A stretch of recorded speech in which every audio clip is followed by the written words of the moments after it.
New at 10, Idaho Power customers could see their rates go up next year, but not as much as originally proposed. An agreement reached on Friday outlines new rates the Public Utility Commission will consider approving.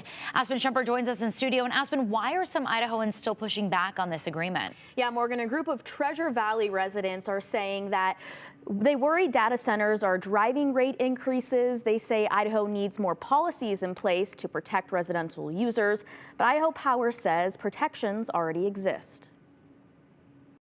Your power bill could be going up. If we're not careful, we could have an electrical bill, a residential electric bill that rivals the property taxes.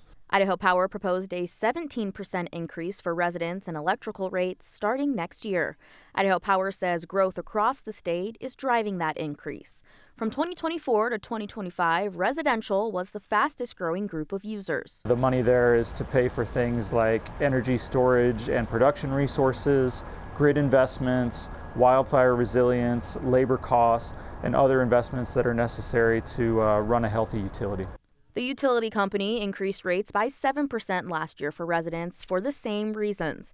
Idaho Representative John Gannon says these rate hikes are hitting Idahoans hard. We've got the garbage rates going up. We've got the water rates. Veolia got 12%. Health insurance is going up. You name it, it's going up. The proposal prompted Gannon and 3 Idaho Power customers to push back. We need to have two big policy changes. One is policies that discourage consumption by big users. That's the first one.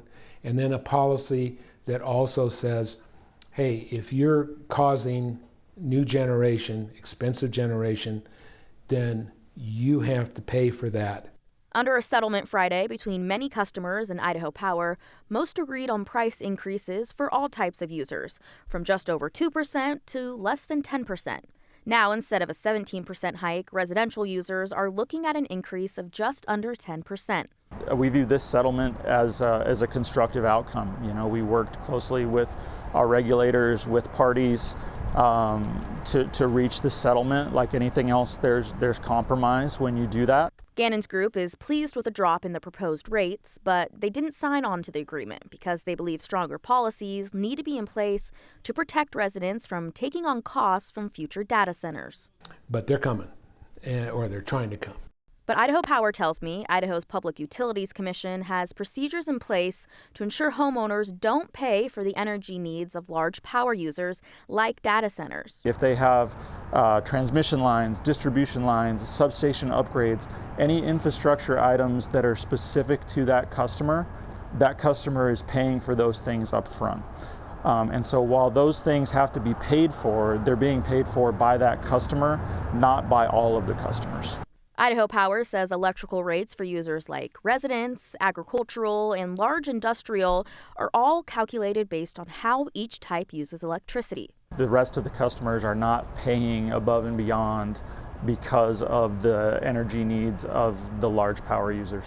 While the commission has protections in place now, Gannon worries that's not guaranteed for the future, and Idaho law could better outline that. We're not addressing the problem. We're just kind of kicking the can down the road, so to speak, and it needs to be addressed.